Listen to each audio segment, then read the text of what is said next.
É un dos momentos culminantes da Semana Santa, dende logo dos máis vistosos. Falamos das procesións do Santo Encontro, con figuras articuladas en Viveiro e coa imaxe da patroa de Ferrol na cidade departamental, por fin na rúa, logo de dúas edicións pasadas por auga que impediron a súa saída do templo. Milleiros de persoas seguiron in situ e nas súas casas a retransmisión da galega, o mellor das dúas Semanas Santas de interese turístico internacional que temos en Galicia.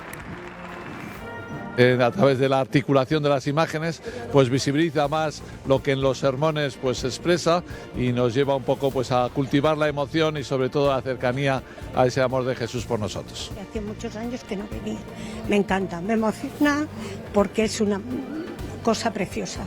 Hoy sale la Virgen titular, nuestra querida imagen, que es Nuestra Señora de los Dolores. Es la patrona de Ferrol y es una imagen que todo el mundo está pendiente de ella. Poquito emoción. Sí. Bueno, a ver, eu son creyente, pero tampouco son destas que me flagelo, vaya.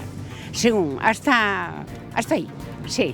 Pero bueno, sí que respeto muchísimo todo isto, dalles muchísimo traballo, Boas tardes, venres 3 de abril, bebidos ao Galicia Noticias. Un veciño de Carballo de 31 anos perdeu a vida tras sufrir un accidente de tráfico en Coristanco. O coche que conducía saiu da vía e impactou contra un poste de formigón. Foi supostamente durante unha manobra de adiantamento. Outro ocupante do vehículo foi trasladado ao hospital en estado grave. O vehículo carecía do seguro obrigatorio. En Carballedo, no río Miño, segue a busca do mozo desaparecido tras sufrir un accidente de caia co pasado luns. A embarcación emborcou por un golpe de vento. Con el viaxaba o seu curmán, que logrou chegar á terra e pedir axuda. Os traballos de rastrexo non deron resultado.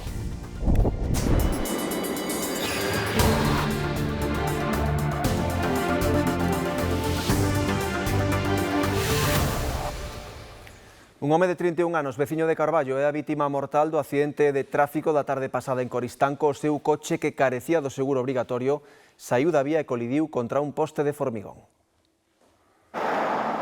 O coche circulaba por esta estrada, a comarcal AC 552, ao seu paso por Coristanco, no quilómetro 38, cando se saiu da vía e bateu contra un poste de formigón e un muro de bloques. Segundo as testemuñas, ocorreu cando o condutor, un veciño de Carballo de 31 anos, perdeu o control mentres intentaba adiantar outro vehículo. Un particular alertou os servizos de emerxencias, que ante a gravidade da situación enviaron un helicóptero medicalizado. O persoal sanitario intentou estabilizar o condutor, que finalmente morreu ali mesmo. Tamén acudiron ao lugar do accidente os bombeiros de Carballo, os membros do Grupo de Emerxencias Supramunicipais de Ponteceso, a Garda Civil de Tráfico e os efectivos da Agrupación de Voluntarios de Protección Civil de Coristanco. Con todo, unha vez no lugar, os bombeiros non tiveron que escarcerar, pero si axudaron o persoal sanitario a sacar o condutor do interior do coche. No vehículo ía outro ocupante que resultou ferido de gravidade e foi trasladado ao hospital en ambulancia. O coche carecía de seguro obrigatorio e quedou na beira vía o carón do lugar do accidente. Quinto día de busca do mozo desaparecido no río Miño en Carballedo tras emborcar o seu caiac no que ía co seu curmán. A profundidade das augas na zona, que chegan a superar os 70 metros de fondo, complican as tarefas. Vixían as augas do Miño dende a presa dos Peares ata o punto no que tivo lugar o accidente co caiac. Son axentes da Garda Civil que participan nas tarefas de busca do mozo desaparecido pasado luns. Empezamos el quinto día desde la desaparición y la búsqueda va a seguir en la misma tónica que estos días, por el agua, desde las riberas y por el aire también. O crumando desaparecido que ia con el no caiac cando emborcaron axudou dende a auga os efectivos de busca a delimitar o lugar exacto do sinistro. Hay una zona acotada donde supuestamente se encontraría y lo que ocurre es que es una zona muy profunda. Entonces los equipos de buceo, el Grupo Especial de Actividades Subacuáticas, puede descender a una zona aproximada entre 30 a 40 metros. A partir de ahí es peligroso porque se puede producir narcosis, entonces tendríamos que utilizar un equipo de profundidad y ese equipo de profundidad pues dispondremos de él en jornadas próximas. O río pode chegar aos 70 metros de profundidade nesta zona, dificultades que se unen á abundante vexetación e á complicada orografía do terreo, polo que tivo que gabear o curmando desaparecido para pedir axuda tras o accidente. Íbamos pola orilla e foi cando vino un aire e nos volcó. Yo non sei como salía del agua, si te digo la verdad. Haciendo de todo.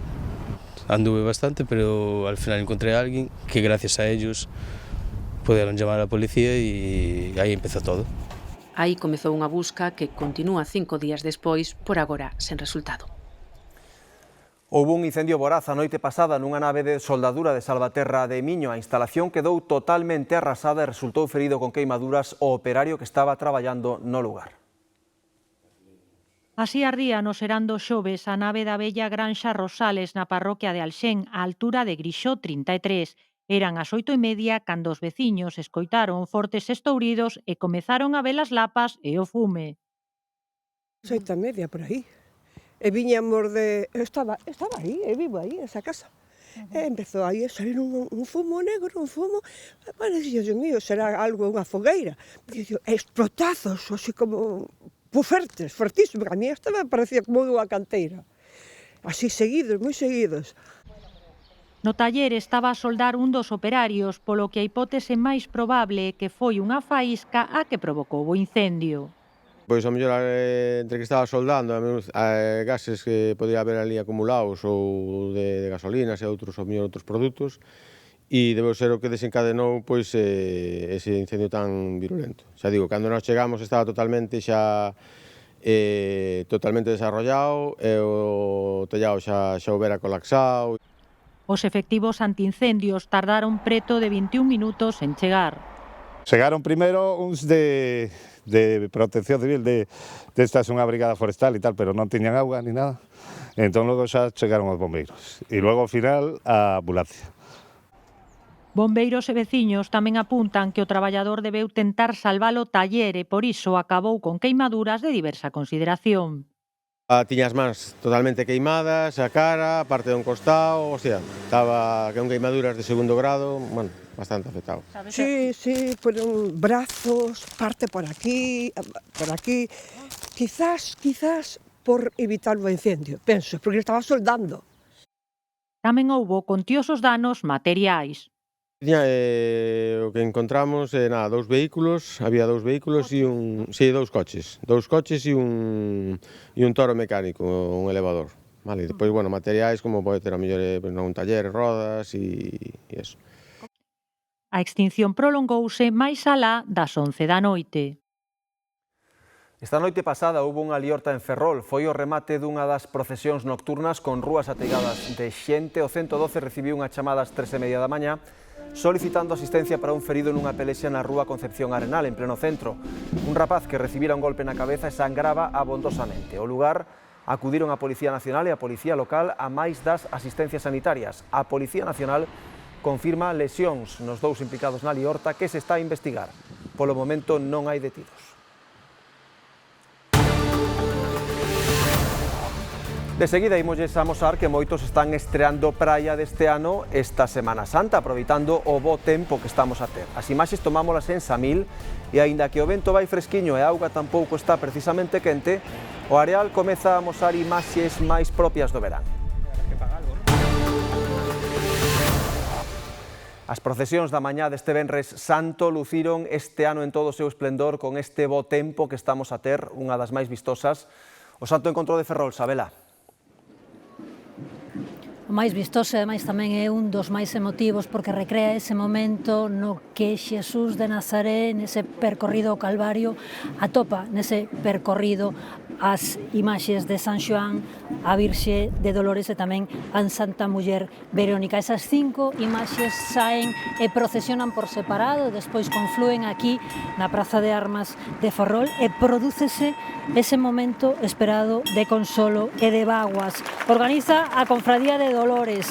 Son días de moita devoción aquí en Ferrol e tamén noutras localidades de toda España, pero a Semana Santa de Ferrol está declarada de interese turístico internacional.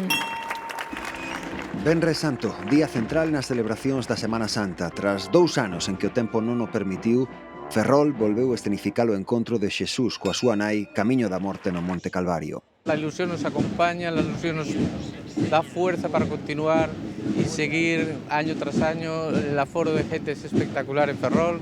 Dalles muchísimo traballo, muchísimo, fan moito sacrificio. Esta xente que vai de pé, todo isto, a verdade é que sí. Me gusta porque le da mucha vida a Ferrol, me gusta porque procesionan mis nietos, mis hijos, me gustan las imágenes, me gusta todo, es que me gusta la Semana Santa. Está me gustando moito, a verdad. Nunca vin os capirotes, nin nada, nin a cofradía, pareceme algo novo. Viñamos cedo, que salimos cedo da casa, que desde lá hai 2 horas de camiño. Este ano co día que fai, pois apetece salir entre os tomados sol e ver a procesión.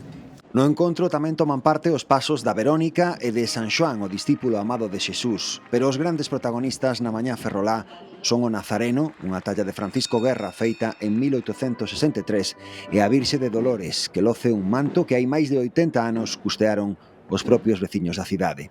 Hoy sale la Virgen titular, nuestra querida imagen, que es Nuestra Señora de los Dolores.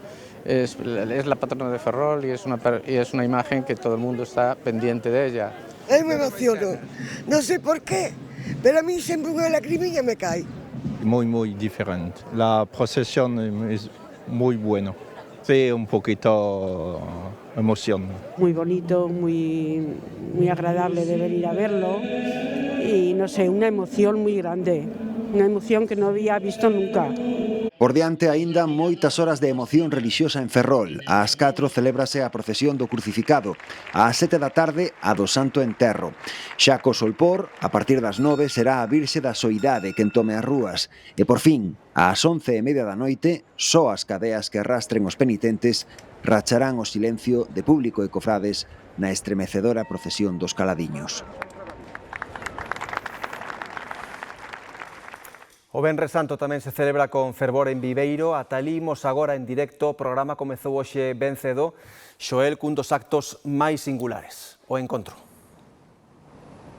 Sí, Raúl, un encontro que é emblemático non só en Ferrol, como acabamos de ver, senón tamén aquí en Viveiro, como dicías, procesión que comezaba puntualmente ás 10 da mañá, que saía dende a Praza Maior, sendo seguida por centos de fieis, moitos deles veciños desta localidade, pero tamén moitos turistas chegados dende distintos puntos da nosa comunidade ou mesmo dende outras zonas de España. Unha procesión que representa ese momento de dor no encontro entre nai e fillo antes da súa crucifixión. No caso de Viveiro saíron 4 imaxes, a do Cristo que cae, unha imaxe do século XVI acompañada pola imaxe da Verónica, tamén da Dolorosa e de San Xoán. Venres Santo, en calquera caso, como ven, totalmente solleiro, que vai convidar tamén durante a tarde a seguir as procesións deste Venres Santo aquí en Viveiro e tamén as da noite, porque ás 10 será quenda da procesión das Paixóns e xa a medianoite a derradeira a dos Caladiños. O encontro en dos actos máis antigos e agardados da Semana Santa viveirense.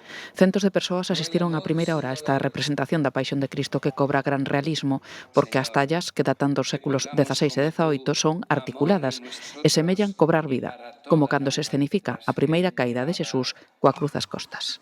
Y caes por tierra, humillado, despreciado, sin que nadie se compadezca de ti. Una procesión que procede de la tradición franciscana y todo lo que significa pues esa expresión popular a través de la articulación de las imágenes, pues visibiliza más lo que en los sermones pues se expresa y nos lleva un poco pues a cultivar la emoción y sobre todo la cercanía a ese amor de Jesús por nosotros. O momento culminante desta cerimonia é o encontro de Xesús con súa nai. O abrazo de ambos e as vaguas da Virxe encheron de emoción a Praza Maior de Viveiro. Esto es lo que más me emociona, es como muy sentimental y muy bonito, precioso, hay que vivirlo. Hace muchos años que no venía, me encanta, me emociona porque es una cosa preciosa. É un día moi especial para os de Viveiro, que levamos isto regado no corazón, nada, unha procesión, un encuentro moi bonito. Es la primera vez. Ayer estuvimos aquí también y estuvimos viendo la procesión. Y hoy madrugamos para poder venir otra vez. Encántame. E mentras poida vir, vou vir sempre. Foi emocionante isto, as figuras estas articuladas, pois non as vira nunca. É verdade que estuveron moi ben. Eu soy de Oviedo, pero vengo todos os años aquí. precioso. Yo llevo muchos años viéndolo porque es una tradición que en Viveiro se vive mucho, es hasta emocionante de ver. Tras o encontro, ao mediodía celebrouse o sermón das 7 palabras predicado polo bispo de Mondoñedo Ferrol. Pola tarde seguirán os actos do Venres Santo viveirense. A escenificación da Paixón, Morte e Resurrección de Cristo está congregando estes días a milleiros de persoas na parroquia de Paradela, en Meis. Este Venres Santo teatralizaron as últimas horas da vida de Xesús. É unha festa que está declarada de interese turístico. A Semana Santa ten un escenario singular na parroquia de Paradela, en Meis. Xesús prepárase para o xuizo de Pilatos e Herodes, o Vía Crucis e a crucifixión. Un dos motivos é pola difunta abuela materna. É como unha pequena promesa. Sempre estábamos a ver se me veía facelo, e eu non me daba atrevido a dar o paso, e finalmente viñeron a por min e dixenlles que sí. Ti, eres rei? Eu son rei, pero o meu reino non é deste mundo. Se fora deste mundo, a miña garda loitaría para que non caese na man dos xudeos, pero o meu reino non é deste mundo. Xesús é Galileo. Poncio Pilatos lava as mans e enviou a que o xulgue Herodes, que se burla del. Que? A que agora si se me un rei? Deixa libre a Barrabás! A Barrabás! Pilatos libera a Barrabás e condea a Xesús. Aquí tedes o home. É reo de morte! Crucifícao! Crucifícao! Crucifícao! Para min o Venres Santo é o máis emotivo e o que che saca da alma o sentimento. Porque ves como realmente Xesús o pasou e, queres que non, emociona. Moi ben, porque isto todos os anos está moi ben, está moi bonito. É unha maravilla ver a representación que se fai aquí, a unión que hai que a xente. 150 persoas colaboran nos actos da Semana Santa en Paradela. Esta noite será a procesión do enterro. O sábado haberá festa e o domingo escenificarase a resurrección de Xesús.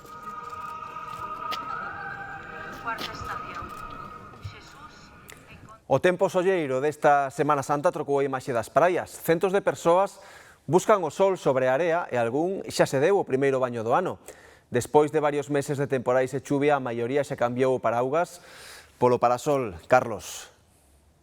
A Semana Santa trouxo o sol e máximas por riba dos 20 graus ás Rías Baixas. Se non sopra moito o nordés ou se unha topa recunchos como a este da praia de Samil, protegidos do vento, estes xa son auténticos días de praia. Despois dun inverno pasado por auga en Galicia, hai moitas ganas de sol. Viñemos comprobar se xa está todo listo. Locio Sol, ábrese a tempada de praia, xa abriron os quioscos. Timos moita sorte polo tempo, que é importante ao final, viñeron uns días de moito sol. E xa se pode abrir un bo libro. O libro que estou lendo é algo que me chegou así de rebote, que se titula Todos los hombres tristes. Pero de tristura nada, porque onte Vigo chegou aos 21 graus e hoxe sobe aos 22, perfecto pros deportes de area e tamén pros de toalla. Xogar cos nenos, xogar as palas, as cartas, fomos a camiñar tamén un pouquiño. A auga está a 12 graus, pero sí, claro que hai quen se baña ou pensabades que non íamos a topar valentes. Fresquita, pero a mí me gusta sentir esa sensación. Muy fría, muy fría, muy fría. Muy fría. Se te congelan los pies cuando entras, te duelen. Pero avisade os amigos, porque o sábado a máxima pode chegar aos 23. Baixaría a 20 o domingo, con algunhas nubes no ceo. Vinde cando que irades. La inauguración de la temporada de playa maravillosa. Rayito de sol que sale, rayito de sol que venimos. Pues si hace calor, cualquiera vale. Cando ven o sol. Dame igual que sea noviembre, que septiembre, que febrero, dame igual. Mientras haya sol, nos vamos a playa sempre. Así que esta Semana Santa a procesión é con parasol e a penitencia moi divertida. En comparación, por ejemplo, con Madrid, que sube ya a 40 y tantos, que es una exageración, esto me parece que es un clima bastante tropical, parecido al clima de Medellín, de de lo que llamamos la eterna primavera en Colombia, ¿no? Sí. Así que tienen que venir aquí a Galicia, aquí a Vigo. Que se lleguen aquí a Vigo, a Samil, aquí, sí, a la playita. O segundo lugar máis visitado polos turistas en Galicia, só superado por Santiago de Compostela, e o Monte de Santa Trega, na Guarda. Polo seu mirador de vistas privilexiadas cara a Galicia e Portugal, polos seus castros celtas e polo seu santuario, pasaron en 2025 máis de 125.000 persoas, unha cifra que podería superarse neste 2026. Desde os 341 metros que ten de alto o monte de Santa Trega, as vistas parecen debuxadas. A un lado, Camiña ou Vilanova de Cerveira, o outro, a Guarda. O río Miño, que separa Portugal e España, entremétese ata conformar o Atlántico. Fermosísimo, di este parisino, ou magnífico, a súa dona. A naturaleza que temos aquí non hai. Aquí tenemos playa, monte... Todo en conxunto, é moi bonito, un sitio precioso. Aquí o que mellor son as vistas, a paisaxe, porque sempre me dicen a min, traballas nun sitio máis bonito do mundo. Abraham Álvarez ten este posto de agasallos de lembranzas fronte ao mirador máis alto do monte. Contanos que cada ano hai máis turistas e que nos anos xacobeos hai moitos camiñantes que se achegan dende Compostela. Preto do mirador está a pequena ermida de Santa Trega, a que lle dá o nome a todo o conxunto histórico e artístico. É un lugar de moito devoto, de feito outro día me enseñaban as ofrendas e as fotos, e hai milleiros de fotos de persoas que veñen aquí a facer pois as súas ofrendas, as súas, peticións á Santa. A capilla que non había entrado, vou enamorada. E despois, o sitio é emblemático, as alturas encantanme, xa che dixo o paisaje enamórame. O mirador, a ermida, o Vía Crucis e o castro celta datado pola arqueoloxía no século I e II a.C.